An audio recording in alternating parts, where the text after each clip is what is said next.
So you've got 20 years of experience in, so you're much more like us. Like we would consider ourselves to know quite a lot about a lot of things, or at least a little bit about a lot of things. Whereas like Pat and Jeff are almost like new people into the hobby. They're very excited and they're, you know what I mean?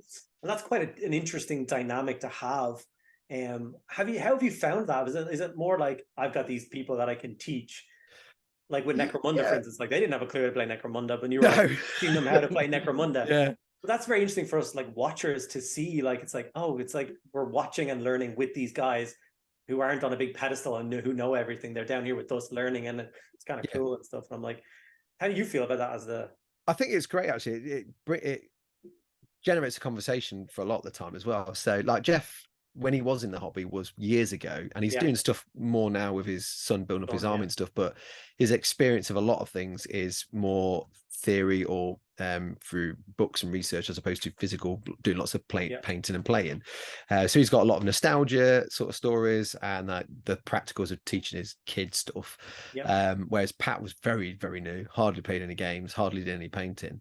But what that does is when it comes like having guests on, or just when I'm doing painting stuff, you get questions like, why do you do it that way? And I'm like, oh, yes, why do I do it that way? That's a very good point.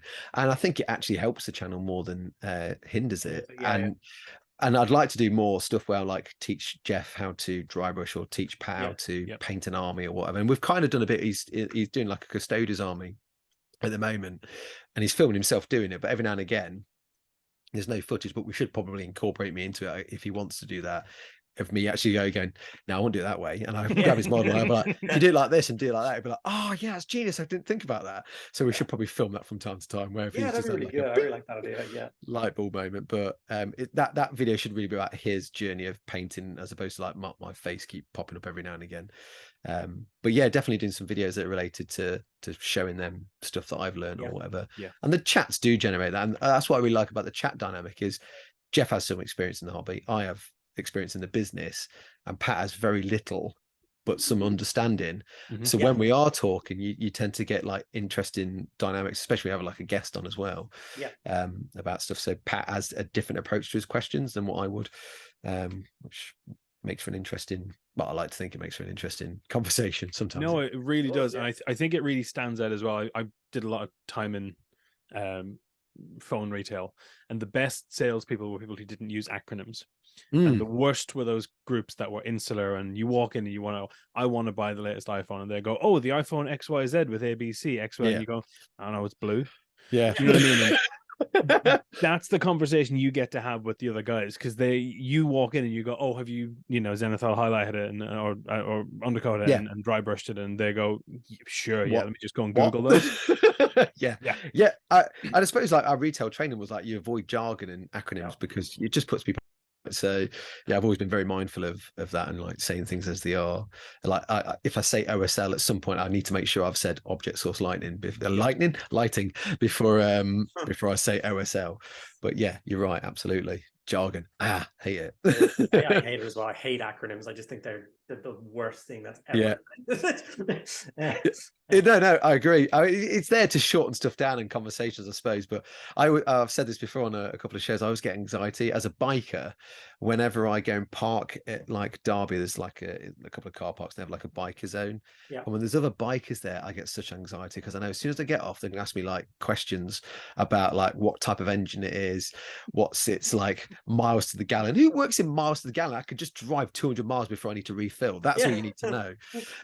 But then they go, oh, have you seen the new ZX 650? I'm like, you just said some letters. I have no idea what that's like in my head, because it's not my main hobby. I mean, I like bikes. I love bikes, and I've ridden plenty, but I don't like sit on Instagram looking at like different types of motorcycles going, oh, look at that. Oh, look at the tread on that. I think motorbikes are like girlfriends. I think you should be really interested in the one you've got, and as soon as you move on, you should forget all about it. That relationship's over. Because she's either gonna take good care of you, or she's gonna kill you. Yes. Probably going to. But so far they've all taken care of me, so that's good. That is a good sign. One of the things that I was wondering, which was so like when you started the channel, not started, but when you joined the channel, it was like the painting phase. I thought that the chat bit of it was just going to be like okay, he's doing like an interview, introducing you, leaving GW. But now it's like it's quite a huge part of your channel. And was that always the plan, or is it just like I did one, it did really well, we're doing more of these, they're so good? Or I think that and Pat was on about it, and we all talk about stuff like that, and he was saying that initially the chats didn't do so well. And then Jeff interviewed me about me leaving, and that did quite well. And then we did a couple more after, they did quite well. And it's useful for two reasons. One, it's a really easy win from an editing sort of content point of view. So you can get something out there on YouTube with minimal effort, but it makes interesting viewing. And, you know, it's something like you said, you can play in the background whilst you're doing the hobby. And then me and Pat spend the rest of the week doing the next video or a couple of videos. And the only sticking point really is getting it edited, because he also does weddings, he has all that to do. So I have to be quite mindful about the length of the videos or the content of the videos. Sometimes we just have these ideas of like, let's just paint an army and see how long it takes. And I'm like, it's going to take me 12 hours. Are you sure? Yeah. Oh no, it took 15. Yeah. I like that video too. I was just like, and then I'm like, oh, I'm putting decals on corpses now, because you know the life expectancy of a guardsman is 15 hours. I'm like, oh yeah, they're dead already. Yeah, they're already dead.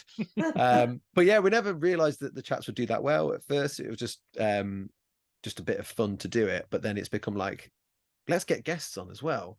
And like this week just gone, we had Gary Morley on, and the elephant in the room was Nagash. He was like, yeah, I know people hate it, and then you're like, well, yes, lots of people hate it now because the new Nagash is out, but at the time it was of its time, and no one really was that mad at it. They weren't, like, because it's of its time. It was very sort of like Skeletor Mumra, because it's that era. It's just like cool kids joining now going, oh, it's cool to hate that, is it? Oh, I'm gonna hate that. Yeah. I think there's also like a little cult following with that model. Yeah. As well. Like, Like, I think he's great. I mean, he's not, but like nostalgia, he's great. Yeah. Oh, absolutely. But like in a weird way, because we talked about it, I was like, yeah, but my favorite mod of that era is Tyrion. And you did both. So you've got like that one and this one, and there's always like design decisions and stuff like that are thrown into it. Yeah, it was great chatting to him. We had Mini Wargaming Dave on, because he was just like, at the weekend we saw him at the expo, I was like, I'd love to come on the show. I was like, well, I'd love to have you. Yes, okay. Well, can we make this happen? So it was quite last minute, and he was just like, oh, I'll have to chat to his boss or mate Gaz, and we managed to wrangle him on the Tuesday. Unfortunately, Jeff can only do Mondays because that's his day off on being a barber. Sundays and Mondays are his day off. So usually we try and angle the chats for then. And then down the line, we've got Adrian Smith, we've got Richard Gray coming on. Awesome. There's a couple of people that people might not know. So there's a guy called Tom Hibbard who used to work in Hobby Products. He is responsible for contrast paint. He's my favorite. Yeah. So he says it was part of a team. Obviously, he was part of a team, but it was his baby. He did a lot of the legwork, but obviously other people were involved. So you'll obviously be quite humble about that, saying, yeah, lots of people did work, but it was his idea. So it'll be really good to get him on, and because he approached me via email, because we do a lot of chatting and we have opinions and they're not always right, and he was just like, oh, I've got so many opinions about hobby products because you guys have got some ideas and you talk about some stuff, some of it's not quite accurate. I was like, cool, come on and correct us. I want to hear these things. Really useful for the channel. Down the line, we're looking at getting Matt Ward on, if he can square it, because of the hate he got. And I even like put a poll on Patreon. It's like, would you want to see Matt Ward, or is that not a thing? And they're like, no, we'd love to see it. We'd love to listen to him talk about his experiences and stuff. And then the Perrys down the line. The Perrys, yeah. So there's just keep trying to find people. I want to get Jervis on, but he's like me, he never looks at Facebook, and I've only got his Facebook details, so I need to get me buddies to contact him and try and work my way around it. So guys to try and track him down. Oh, Paul Hicks, so he does a lot of historical sculpting, and he sent me he heard that I'm into, like, well, I want to learn Baron's War, because it sounds great. You just have like a small group of knights and like retainers and stuff. And he's like, oh, I've heard you're interested in that. It's part of Footsore Miniatures. He sent me the book and a bunch of stuff I need to build up. And he just sent me like a rifleman, because I'm into Sharp, and it was a Sharp's rifle, but with my head on it. He's sculpted, and I was like, oh my god. That's so awesome. I was like, you're coming on the show. Yes. Oh, he was like, that's why I did it. It's like, you're amazing. So yeah, he's like one of those heroes you don't know was your hero until you realize what he's done. The same way like Gary Morley and like Dave Andrews, you know, until I realized who Dave Andrews was. I was like, oh my God. Bob Naismith. I mean, that guy, I heard his name a few times at head office, and they're like, yeah, some of his stuff was a bit hit and miss, but you know, he's a great guy. Love Bob. And then there's a guy called John who is an owner of a 3D printing company called We Print Minis. Yep. So they have like high-end printers. They don't sell STLs, they just sell products, physical products, which is really good. And there's got such a massive repository of stuff, and a lot of that's Bob's as well. And he said, oh, would you be interested in getting Bob? And I was like, sure. And I asked Dave, I was like, is Bob? I've heard about him. Is he all right? He's like, oh, Bob's amazing. Get Bob on. And I was like, oh, okay. And then we've had him on twice because he's such a lovely man. And you could just sit, I mean, every time we've finished filming, we're like, I don't want to press stop, but the batteries are dead on all of them. And we've got to stop. And then Bob's like, oh, can I come again? And we're like, yes. Please come again. Bring more of those flyers that you showed off in that one. Like, yes, I want. Oh, yeah. I mean, we do need to be better, and I've had some feedback on YouTube about this, and I completely agree with it, which is like, get more pictures of the stuff you're talking about. I was like, absolutely, totally agree. I actually paused your last video with I can't remember her name now. Oh, Annie from Bad Squid. Yeah. So it's like, what are her models? I need to see. Like, I paused and went to her website and was like, why is there a capybara with a cannon or something? What's going on? Yeah. I mean, I did take some photos for Pat, but I don't know if that got into the edit or not, because he was trying to rush through a bunch of stuff. So there was a few photos of some of the models that she'd done that I took photos of that she'd brought that were painted. But yeah, there was so many things on that site. It's amazing, like hamsters, capybaras with cannons. What more do you need? What a business model! Like, if it works, it works. You know. Yeah. I mean, what was interesting after that chat as well? We didn't really like say we must cover all women up in clothes. You can't have like semi-naked females, because I'm a big fan of that kind of style, because I'm from the 80s. That's the kind of art I've been brought up with. I've got loads of like Daughters of Cain and stuff like that. So my wife's like, they're cool. So if my wife likes them, I know I'm on, you know, so it's okay. But I also think it's fair to have an option to not have that, because that's my choice. Not everyone wants that. And Annie was just like, I'm just making a choice, but we've got so many comments going, stop bringing politics into that. I was like, she's not. She's just giving people more choice. Really not, like, where's this coming from? I didn't realize we're joining the white knighting phase. I was like, oh God, no, we're not. We're just chatting. Oh, sorry if you got upset by Annie having an opinion. All right, I've only got a couple more things I want to ask, and then I stole something from you, which is I asked our patrons for some questions. So nice. Some simple question, which was, I want to know, who's your favorite hobby YouTuber and why? After me, of course. After you, obviously. It's definitely you. You're top of the list. It's a toss up between Pete the Wargamer and Sarastro. Pete the Wargamer I was more aware of for a longer time than Sarastro, and that was really, I'm such a knob. So it was going years back now, can't even think of the year, but it was before I joined Warhammer TV, and I'd done Venturing Nobles, or in the catalogue, the codex and stuff. And my mate Steve was like, someone's on a YouTube video on your Venturing Nobles. I was like, oh, have they? Have they? So I was like, watched it, and I was like, oh, that's really good. Oh, I like this guy. He's great. He's got such a good voice. So I just watched a lot of his stuff from then. So having him on the show was great. But Sarastro was a fairly newish sort of expose for me, because my wife has a friend, or had a friend, that was leaving where she works at school, and he's really into Star Wars, and she's like, are there any decent Star Wars figures that you could paint up as a present for him, like do a little display? I was like, yeah, absolutely, because I was aware of Star Wars Legion. So I brought a few. I was like, I'm just having a couple of paint guides on the internet, Star Wars Legion, just because sometimes people do 360s, so I could see the back of them. I know what a Stormtrooper looks like. I just want to see what other people do. This guy sort of called Sarastro, who just did loads, and I was like, these are really good as well. So he was like my sort of end goal for YouTuber straight Patreon, because he's really successful and he's very niche about what he does, because it's all Star Wars based. And then Pete the Wargamer, because the stuff he does, and he does the conversions and then paints Yeah. them. So two sort of like heroes of mine, and I got to meet them both because I saw Sarastro at the Games Expo. Yeah. And my mate Steve's a big fan of him as well. I was like, Sarastro, let's go say hello. I was like, oh, let's go say hello. And I was like, so I went up to him, I was like, oh, you know, I was like a frothing fanboy. Yeah. I was like, I love your stuff, it's really good. And then just before I left, I was pulling out my phone because I was like, I wanted to get a selfie. I was like, how's the YouTube channel going? Anyway, I was just like, what? Oh my god! What? He was like, it looks like it's doing really well. You know, I know you left workshop and stuff. I was like, what? He's like, can I get a selfie? He was like, I was going to ask you that, and I melted into a pile. Yes. So yeah, that was a life goal. But no, they say don't meet your heroes. Both Pete and him are just top blokes, Just really delightful nice people. Yeah, exactly. So super. I've got a model that Pete converted for me that I've finished painting. I keep needing to upload. I was so lazy when it comes to Instagram. Yeah, you did one for each of you. Yeah. Pat was painting his on stream, so I was like, yeah, I need to I think it's the base that needs to be finished, and then that's it. He's done. But cool. Yeah, so they're my hobby heroes. I have to go with two. I can't. It's like picking a thing. That's okay. You don't have to decide here. It's not you can say 12 if you want to. And you said 3. Remember me? Then oh yeah, of course you and Suggs as well. Oh god, and Suggs. Yeah. Oh, now she's not going to talk to me now. No more retro hobby art. Sorry, I'll reorder the list anyway. I want in the video. Don't fret. Don't you worry. Cheers. Thanks, Tom. Did you get to talk to Chaos Dave about his Damned line that's coming out?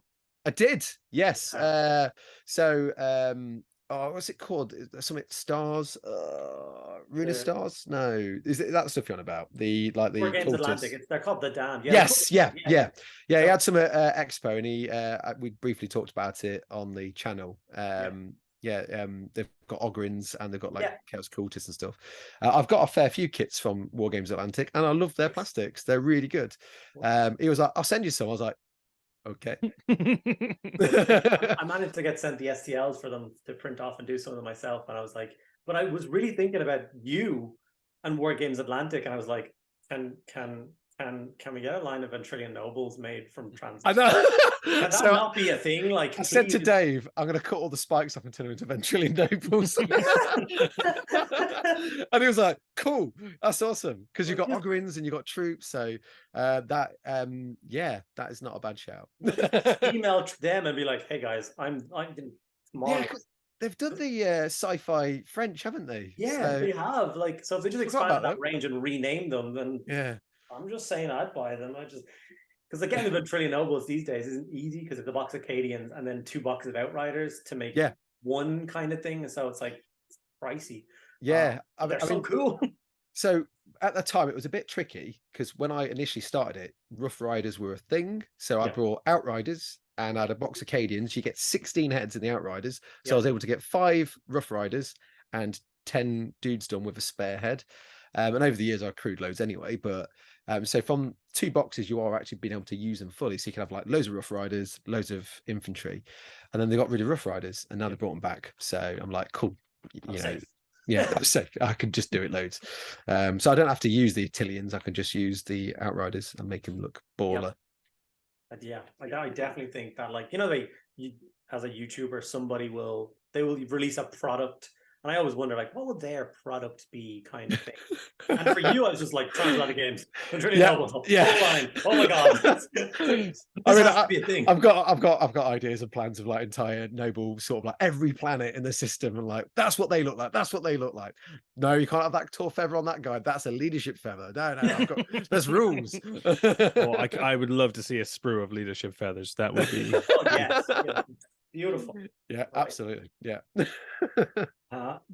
I'm gonna just have a quick nosy through some of these questions. I won't ask you some of them because some people ask very stupid questions. I love stupid questions. Well, I'm gonna ask a stupid question. What's your favorite Peachy? Bourbons. Oh, I love a bourbon. And they're at hand already. Other Bickies are available, but quantity guy. Bourbon. I mean, I'm the same. Like I'm a dark chocolate digestive man, but I like to have 2 of them at once. Chocolate to chocolate and dunk it. That's my genius. I'm quite not. It makes you fat, but it is really tasty. There's a lot of butter in that. Yeah. I liked tea biscuits more than digestive biscuits. Like like rich tea kind of thing. Yes, I love the rich tea. And they don't do rich tea biscuits with chocolate over here anymore. They're just gone. Well, if they're UK. I've not seen them, but what I do is I get Nutella and just spread it on with a knife. It tends to be then like a thin thing and then a really big mound. It's really bad for you then when I do it. See, we've gotten into Nutella recently because we have a new baby, and I don't know if you've seen Nutella recently, but on the top of the big jars, it literally has like 1 spoon is 1 serving because they know how people are eating it. Yes. Oh yeah. If you like Reese's peanut butter cups, which I do, you get Nutella and then peanut butter on top of that, and then you eat that biscuit, and then it'll kill you, but it's great. And I also want to comment on why you think that now that you have a baby, you need to like feed it Nutella. That's not parenthood. I thought that's quite. Once and quiet. I'm sure that's in one of these books. Oh no! It sounds legit to me, Tom. You're fine. You're doing great. Yeah, he's got it. He's doing better than anybody. It's fine. Yeah. He came out with the 3D printer, okay, so I just thought I could feed him what I wanted. Yeah. Got some good questions. So one was, what was it that made you fall in love with the hobby? A faction, lore? Question mark? Oh, so I think it was. So I was already like collecting toy soldiers, like Airfix stuff. So I liked the idea of wargaming. And my brother had gone to Games Workshops a lot, and he was doing D&D and stuff, and he tried to teach us. And it was when we got Hero Quest, and I think that was the in for a lot of people. And I do find, even though I play 40k and I like Necromunda, I do find I gravitate more to fantasy. And my very first own army that wasn't like borrowing my dad's or just a mishmash of stuff was dwarfs, and I've got a big love for dwarfs. And if I was ever to do another army that was old world, it probably would be dwarfs again. Empire's my second favorite, but yeah, definitely Hero Quest. And then I really wanted to get Warhammer Quest, but it was sold out by the time I wanted to get it or had the pocket money to do it. And then Curse City came out. I was super excited to do that. And then we did it on live, and we're going to do like loads of painting, and then it became a thing. Yeah, that became a slight thing. We won't talk about that thing. No. It became a thing. We don't have another 2 hours of the podcast to talk through what happened. I mean, we're still reeling from stock issues. Let's not worry about it. Yeah. I really like this question, which is, what is your Eleanor mini? And Eleanor refers to Gone in 60 Seconds. What is the one mini that you don't have that has existed ever that you don't, and you're like, I really want, it's so hard to get, or I've just never seen it, or I think a lot of it's going to be old school ones. Let me try and think of some of the ones that I always wanted and I never got. It's so tricky because there's so many. There is so many, right? Yeah. My current one is the Giants of Albion, because I have a huge army, and I like the last unit I don't own for it, and they go for so much money. Dogs of War, you've just reminded me. Dogs of War. There's Lucrezia Belladonna. I always wanted her because I did collect a lot of the Dogs of War. So there was her, and though my dad painted them up, he ended up, I think, giving them away to a kid that he knew around the village, because I was like at uni at the time. I always wanted to do the Al-Qatani Fellowship. So there's them, but I think if I was to go further back than that, would be the Ice Queen of Kislev. On the bear. So I always liked the model, and I remember painting one, and I got one for Duncan. I remember getting one for Duncan off eBay, but there was only one, and when it arrived, I was like, he's really after it, and this is friendship. that kind of thing happened to me. Like my friend, his grandfather unfortunately passed away, but he always described his grandfather as like a bit of a kook. He was like a lunatic old wizard man. And as just to commemorate that it had happened and that it was a thing, I went on eBay and I bought him in blister Wizard with Machine Gun. Oh yeah, you were going to say. And that was like I really don't want to give this to you now.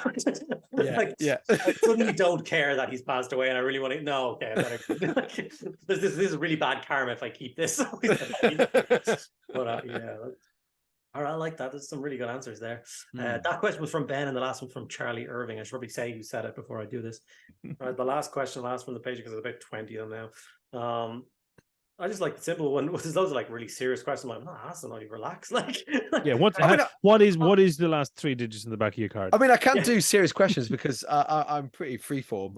Yeah. If you want to ask some, I'm happy to do it. So, well, I want to ask you about Warhammer Plus, but I also don't want to. We started off on like a bit of a down, and now we've gone back to a real high about wizards with guns.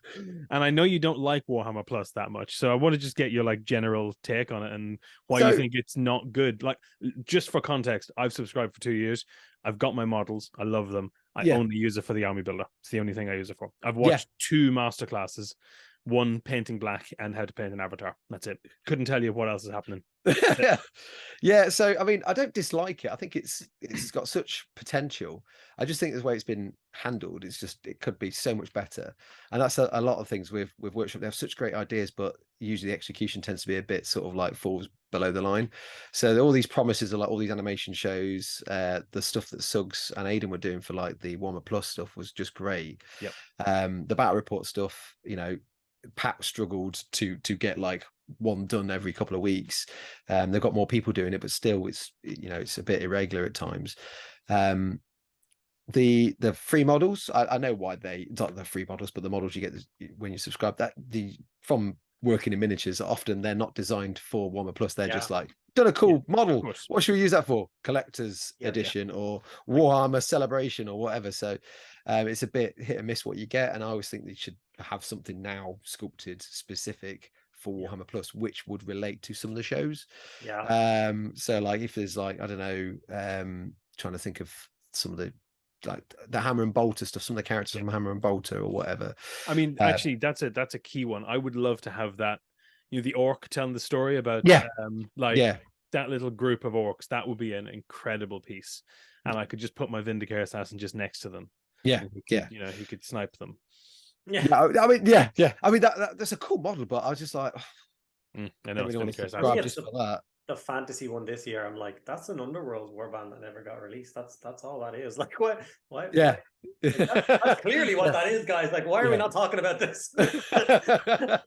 Yeah, I mean, I like it. I just never subscribed to it because it wasn't worth my time watching it as well as. And there's so much value for people that aren't me, and that's just my opinion. It's like, other than learning stuff from Suggs, I'm not massively hooked on the battle reports because there are better ones out there on YouTube for free. I don't like any Games Workshop battle reports. I hate the energy in the room. I know. I mean, I've been on 2 of them, and I hated the ones I did. It's not for me, that bit. Yeah, a lot of over-promising, a lot of them delivering. Like the animations, it was supposed to be a lot regular, and there was the time before, it was a couple of years back now, and there was supposed to be some animations due, but for reasons of like production, they just couldn't make it. So we're in a meeting of coming up with ideas. We came up with, like, me and Wade were coming up with some decent ideas to fill the gap. But then they never did that either. So I was just like, oh, so we're just not giving anyone anything for a month then? Cool. Great. They've got the vault. Cool. How long is that going to last as an excuse? So yeah, there's a lot of potential. And I think sometimes it sounds really bad, and it's not aimed at any particular manager. It's just a bit mismanaged at times. I think it could be much better. And I think there's other people that are taking over it now. And I know I've been out of it for nearly a year. So I'll edit this down so you don't sound like you're being mean to anyone. By the way, so don't fret about saying something. I'll just cut bits of that. Like, I'm never going to get free stuff sent to me, so I'm not that bothered. And most of the people that I work with, I'm mates with, and they're never going to be bothered by it. So so most of the people at office know who I am. I've always had opinions. Sure most people do, except my mom. If she's watching, she has no idea. I mean, that's the thing I've always like. When I left, I felt a bit sort of like, can I talk about stuff? But I was like, I used to talk like this in meetings, so why shouldn't I talk like this now? Because I never agreed with the managers. I always thought, what are you on about? Right, Grammarly in my head. How do I pitch this so it makes them feel good about themselves? Stupid it all. There was a lot of good managers there. There was just some odd. And I think I don't know if this came up on your show a lot, but I think Games Workshop really struggles because people who are into Games Workshop aren't necessarily, up until recently, they haven't been the best person at distribution or marketing or whatever. They were just someone who was in a hobby store who got, like you, who got a job, who ended up working in a head office, and then all of a sudden they're running marketing. And up until like very recently, people were not being hired at competitive pay rates to go and do those jobs. So, you know, as successful as the business is, it was just a lot of people flailing around, and that's okay. But you can also disagree with that. I mean, I would never have done it because I don't have the confidence to do it, but it is plausible that I could have gone higher up the chain of command and like in 10, 20 years time end up being CEO because of like the way it falls. Can you imagine this in charge of a business? No, I know nothing about shares and stakeholders, and well, neither did the last guy. Yeah. But you know, it's so plausible that how that works. And like there's people that were heavy metal, like Pete Foley I used to work with loads, and he was in charge of is in charge of books and box games. He was a retail staff member when I was there. He was key time in Warhammer World. He was then a heavy metal painter. He then was in charge of heavy metal, and now he's running a studio. Like he's running books and box games, but he also knows what he's doing. For the most he's part. awesome. So it's like, oh yeah, that makes sense. Yeah, you know, you can do that. But there are some people there. I'm just like, how did you get there again? Yeah, it's like, let me look at your qualifications. Nothing about what you've done tells you to do this thing. Why are you here? I'm some really nice guy and they like me. Okay. Yeah, and I suppose you guys might have seen this as well. It's like Workshop has a habit of like, oh, you're really good at painting. We'll make you a manager of painters. So just because I'm good at painting, you've now removed your strongest painter and put them into a position they're not very good at, and now you've got a weak team. So it was always that thing that people struggled with Workshop, was like that, because like Paul Dainton was a fantastic artist, and his next step that the managers would see would be like, well, make him a manager. I was like, no, just pay him more for doing good work. Just give him some responsibility of like quality control and helping others out and like getting the best out of him, but don't stop him from doing what he's good at to do something that he has. I don't know whether he has skill sets in management. He might not, he might do, I don't know, but don't take your best painter away. That's terrible. I remember hearing a story, I think it was Jervis, who had written or had a real big part of one of the Beastmen codexes, books, and what he wanted to do was he was really trying to get into the mind of the Beastmen. So apparently he flipped his desk and built like a wigwam or a teepee like in his desk, and people came in one day and this desk was just a weird tent, and he just crawled out of it and was like snarling at them. And I've not heard this is news. Yeah, apparently this is the thing. And like this is how this book, maybe like 5th edition fantasy, maybe, you know, that was the thing that people can do. And you know, that's exactly that example of, you take someone who's good at something, you give them as much money as they need to do their craft, and not try and shoehorn them in and go, you know, you're excellent in Warhammer World Retail. Would you like to go overseas and try and negotiate trade routes with China? You know what I mean? Like that's, and those, let's be honest, so that's how some of these conversations seem to go. But like it definitely seems like a different business now to when I was there, but there's still a lot of that old school thinking, I think, in some of the there's definitely lots of nepotism. So I've seen that so much, and you know, sometimes that's, would I say it's right? I mean, some people that in the positions there are because they're actually really talented. I don't think it's because they're friends. I mean, one of my buddies I used to work with in the Derby store wanted to get into the army painting team, and he's so slow at painting, and I was like, you're my mate, but no. Sorry, we'll all be carrying you. So I only want people that are good and fast, and you're good but not fast. It took you a week to do one Skaven swarm. That's dry brush, mate. It literally picked out every single tail, and I was like, dude, that's just like, what are you doing to yourself? But yeah, it's weird that some people just like go, yeah, he's my friend, and you tend to get like this echo in chamber. Yeah, people who should go into government. That seems to be what happens in government. So you just make it work. Yeah. So are you nervous about trying to get your copy of Leviathan tomorrow, or are you confident in the numbers? I would hit and miss. I mean, I think Pat's ordered a set. Whether we get it or not is and we've gone down the route of Wayland Games sponsors some of our videos, and they're like, oh, we like to sponsor a video a month. We're like, can we do Leviathan just in case we don't get a set? So if they get a set, great. If not, we've got a spare one to use as a giveaway.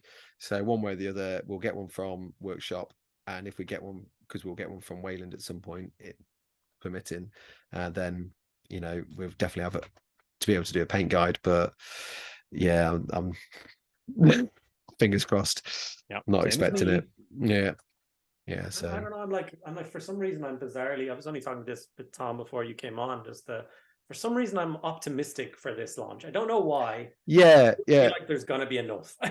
Am I wrong? Am I weird? No, I've heard a few people say that the reason why there's been some stock issues is they've got one factory dedicated to Leviathan, which would make sense. I hope that's true. I hope that's not like just like some weird rumor mill thing, but who knows?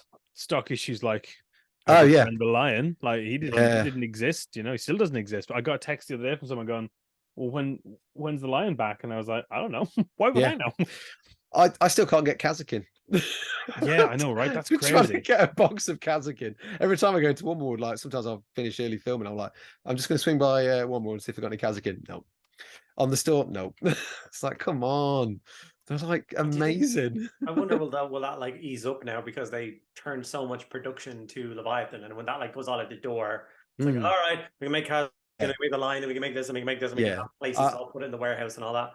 I hope so. I like that in a couple of months' time, or even a week's time or two. Then that's hope, because there's also like Cadians and the Cadian Command and like the Commissar and the Castellan. I want all of those. I've just not been able to get any of them because every time I go, they're just not there. So I wanted to bulk the platoon up to a proper size by just buying a start collecting box, and I'm just like, no, you can't have that. I'm like, come on. I want my toys. Yeah. First world problems, boys. First world problems. Same. I've wanted to build my World Eaters army ever since it came out, and ever since launch, I'm like, I can't get any of the rest of it. It's all gone. Give it to me. It's a nightmare. Sad for that, actually. Yeah, that's not on. No, it's a whole thing, and I do hope that everybody gets up in the morning and has a really calm and easy time getting their Leviathan box. Everyone's happy. And a good, happy, fun time. I'm willing that into existence. we were in Dublin yesterday because I had to go to the hospital for a checkup, and I dropped my wife off at the door and went and parked the car. And on the way in, I was like, "Oh, Siri, set a reminder for Saturday morning at 9:50. Call Leviathan." And Siri, bitch, put it in the family calendar rather than my calendar. So obviously I go in and I change it into my, because no one needs to know. No one, just calm down. And then we sat there last night and my wife goes, what's this Leviathan thing you added to the calendar? I said, don't worry, it's fine. Don't worry, it's fine. It's a paint, Leviathan purple. I just need one paint. It's something for the baby. Don't worry about it. Yeah. It's the same size as the Screamer Killer, so it's fine. Don't worry. Yeah. You're nowhere. And Andy, have you still got the Screamer Killer and the Terminator there? Yeah. Peachy, have you seen how big this piece of crap is? I have actually, weirdly, not in the flesh, but I saw some people like having it next to them. It's mad. But Andy, speak so you pop up on screen for me. Hmm? Make some noise so you pop up on my screen. I've got you guys full sorry. screen. Blah, blah, blah. I keep forgetting. I'm just looking at all three of us at the same time. I don't know why it's like completely not focusing, but yeah. It's huge, but looks good. I've definitely got old school vibes of the Screamer Killer. Killer. Yeah. I hope your checkup went fine. I hope there's nothing serious. Oh no, good, really good. Oh my god, he had his first vaccines today, so he's not having a good day. I remember those days. Oh yeah, 9 weeks. Yes. What day is today? Friday. Time doesn't exist. 9 weeks today. No. Time just doesn't exist anymore. That's not 9 weeks. How is it 9 weeks already? That's how time goes. It feels. So I took the first month off, and that feels like it was a year ago. Oh yeah. I remember when me and Liz had Charlie, and we worked in shifts. It was just the best thing to do. So I'd like stay up quite late, or early if you like, because she did all the hard work. I didn't. Absolutely agree. Yep. So I really enjoyed that though, because it was like I'd be up till like 5 a.m, get a few hours sleep, then go off to do work. But I went through so many X-Files. I went through all the X-Files, and then I worked my way through Sharp, Lord of the Rings, Clone Wars at the time as well. I was getting into Clone Wars. So there were so many box sets that I was just like, I'll have that on, feed, nurse, change. And then didn't bother because Liz was upstairs. I was downstairs in the dining room, so it didn't affect it. But yeah, I look back now, I think it feels not that long ago, but he's been, he's like 5.5 now. It's like, Jesus, 5.5, no way, that's mad. But yeah, it goes so fast, and then the constant clothes changing, like as in like, yay, we've got all the clothes that you need. Oh, he's grown. Cool. We put him in his first 3 to 6 months today. Oh God. Yeah, he's long. Like I'm Beefcake. 6'2", my wife's tall as well. So like, and when they handed him to me in the hospital, the first thing they said was, "He's got very long fingers." And I was like, "That's a weird statement, but okay." Yeah. Thank you, medical professional. Do we need to call a specialist? They're like this long. They're crazy. It's tentacles almost, but mad. Yeah, kids love them. Oh, yeah. So yeah. Trying to think, is there anything that I really desperately need to ask you? Just because obviously, you know. Yeah, I'm here. Yeah, exactly. Well, that's it, right? I do actually have one last question for you, which is really Shoot. good. It started with, now that Dobby is a free elf, just so you know, that's how I wrote it down. My God. I was like, what's your favorite thing you get to explore now that you're not like hampered in by Games Workshop and its rules? Oh God, so much stuff. I mean, I could literally paint what I want. I can talk about what I want. And like me and Pat were just like saying, you know, some of these videos we could just literally like for a laugh, just go on so many different locations, just sat there painting the same model, and then just don't make any sort of draw any attention to the fact that one moment I'm in Nottingham Castle, next minute I'm on Bolsover Castle, sat down painting models, and then just go, next stage we're going to do this. You know, there's all sorts of things we can do, and there's no restrictions. In a weird way, it's like nowadays I feel like, oh, do we need to check with health and safety? No, I don't. I can just do what I want. So there are like loads of little things that there's no more barriers, and to a certain degree that makes sense when you have a bigger company because you don't want to get sued.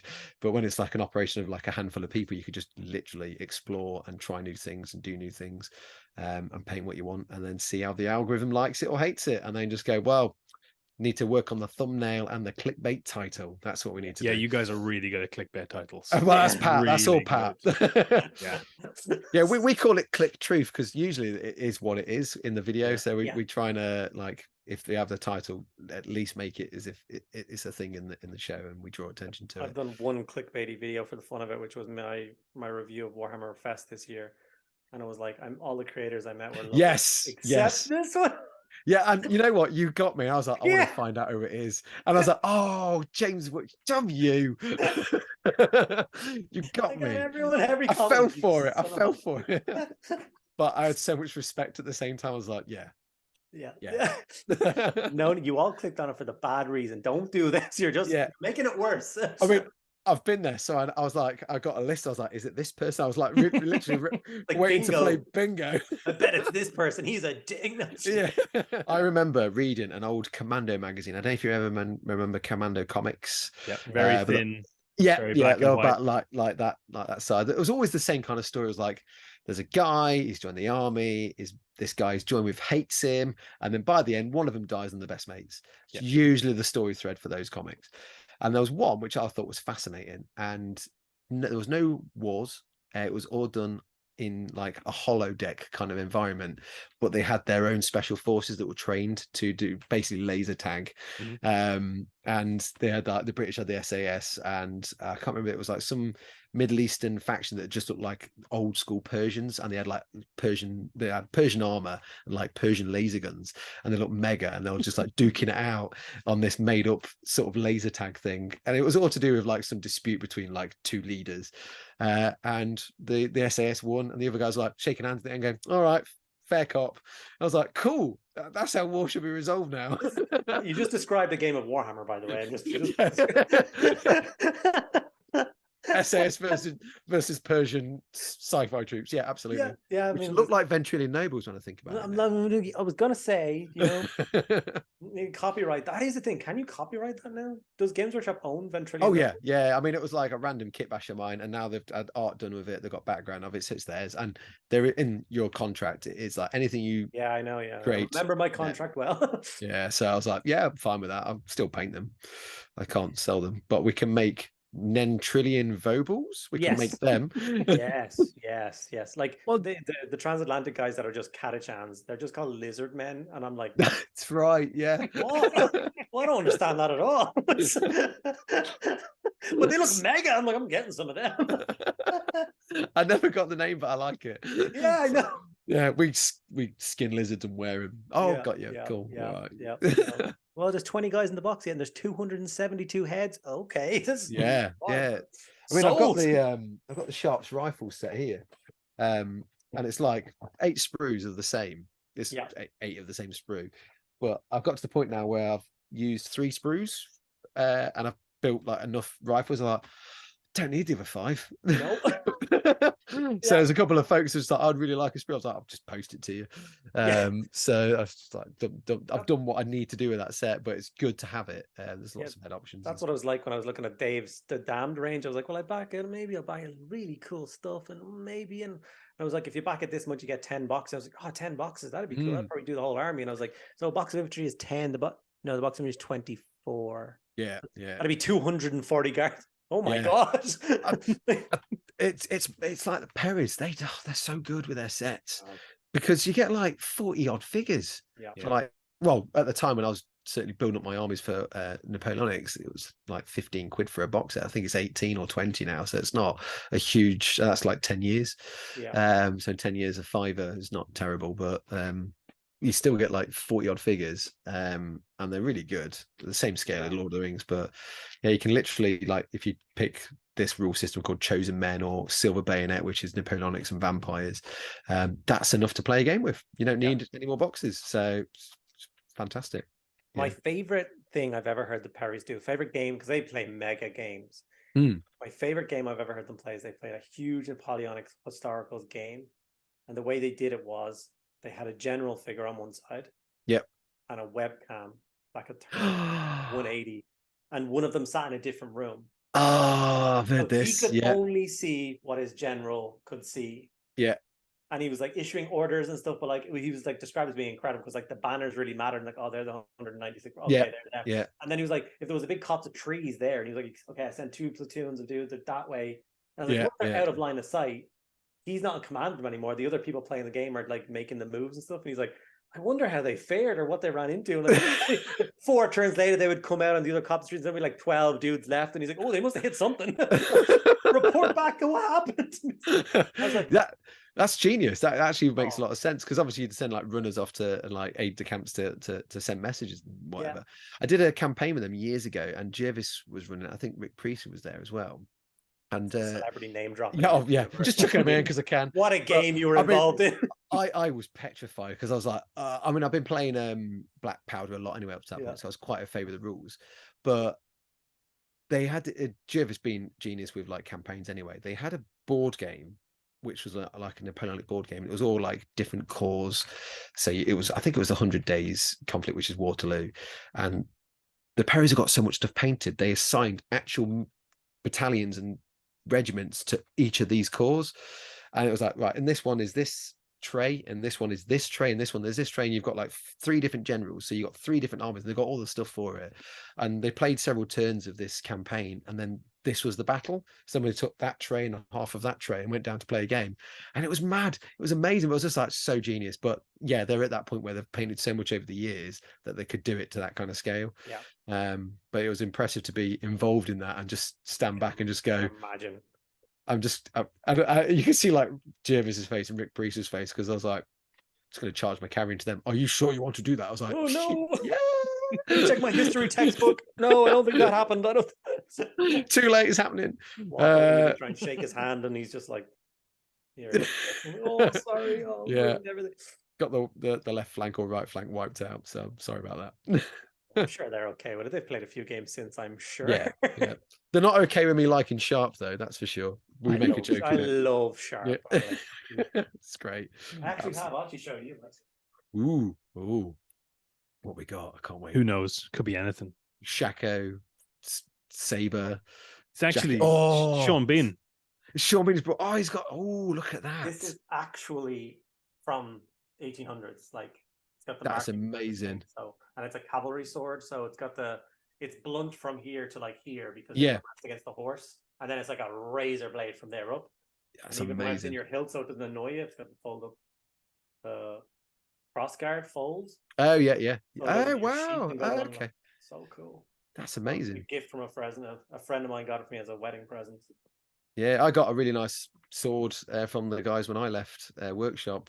Put a post on Instagram, and so I've heard some people going like, Peachy was kicked out, he was made to resign. And I was like, I got cake and I got a sword with my name engraved on it. So it couldn't have been that bad. No, it wasn't. He did all right. Like, I mean, I love the rumors. It's the best. They're quite good, right? Oh yeah. Especially. I do have one question that just came to mind when you were talking about that Napoleonics game. If you can change one thing in any of the lore, the history, what do you change? Make a big change, like Fulgrim's on the good side, or whatever you. What's the one thing you would like to change? Oh, that's good. I definitely be a Primarch changing. I definitely think that. I'm just because I'm a fan of Emperor's Children, but I think they're too arrogant to have. Well, that's an arrogant thing to say about the most arrogant legion. I think the Alpha Legion, because I like that vibe would fit in with like the Raven Guard and that kind of stuff. I know they had some beef with Primarchs and whatever, but I don't know, seeing those as good guys and then maybe seeing as Dark Angels as the baddies. Yeah. See, I have this flip reversal of those two. I do have a theory on this, and that like I think one of the things that Games Workshop might do in the lore is do that. They will flip a Primarch back and forth to like just shake the lore a little bit as it's going forward. And my theory is always that it's going to be Word Bearer's man, Lorgar. Yeah, like, he's literally regretting everything. He's sitting in his tower and brooding, and like there's a potential for him, like a redemption arc potentially, because even like Gulliman in stories now reading his book and being like, he wasn't half wrong with all the stuff that he wrote. Now this is kind of weird. And then I think the Space Wolves won't go traitor, but will go renegade. I think they're sick and tired of the Imperium constantly bombing Fenris and calling them like savages. And he's like, what? I will fight for humanity, but I don't work for the Imperium anymore. Get stuffed like I'm at it. I think that would be so cool. Yeah, that would. I'm fully behind that. I want to. I want to change my Primarch. I'm thinking Calm the Betrayer, not Calm. Angron. Ooh. And the reason being, imagine the Emperor not dragging him away from his buddies. See, I think I've always thought, since at least Betrayer, that I definitely think he would have been a very good opposite to Gulliman if he hadn't got the nails. I think he is like, he's so good in that book with the nails. Can you imagine what he's like without them? Like Did you read the Primarch novel? His Primarch novel? Yeah. And like the first half of that, he doesn't have the nails in it, and he's majestic. He's amazing. Yeah. It's just like, that's what we could have had. Like he would have been like, Imagine that. That would have been great. So that's my change. Angron, interesting. Okay. That does change the entire. That's good choice. Good choice. Like, Horus shows up in system, Angron just go away, yes sir, and just turns around and flies all night. I'm not fighting him. He's got the right kind of level of leadership as well, because it's kind of like his men are precious to him. It's not about, they're not like resources to be mined. It's like they're my buddies. I've worked hard, and now you're just taking me away from them and stuff like that. And that was the seed for me. I was like, he's course he's going to be a baddie. It was, and I can imagine he did get the like Corferon treatment. His gladiators joined him, and some of them became like proto Space Marines or something, and just had that whole like crazy warband of like that happened with the Dark Angels, and it happened with the Word Bearers and stuff. It would have been so cool. Those models would be amazing. Like to kind of take Corferon, but make it like a Conan style barbarian future armor. Ooh, yeah. Or even like take different types of gladiator from Rome. So you got like your Myrmidons, and I can't remember all the others, but those different styles of helmets, and having like that incorporated into a Space Marine helmet with one with a trident. I mean, I know you got the Emperor's spears, but like that kind of different vibe that the different gladiators did. I can't remember all the different types of gladiators there are now, but that would have been cool as a weird names. But I know exactly what you mean, and that could have been literally different companies of his legion trained in different ways and learning. They all have their role. Absolutely. Oh, now I want that. Now I want it. Transatlantic gaming. We've got some work for you to do. Just keep adding it to the list over here. That's all I'm going to do. This is actually an interview just for them. They want to know what they want you to build.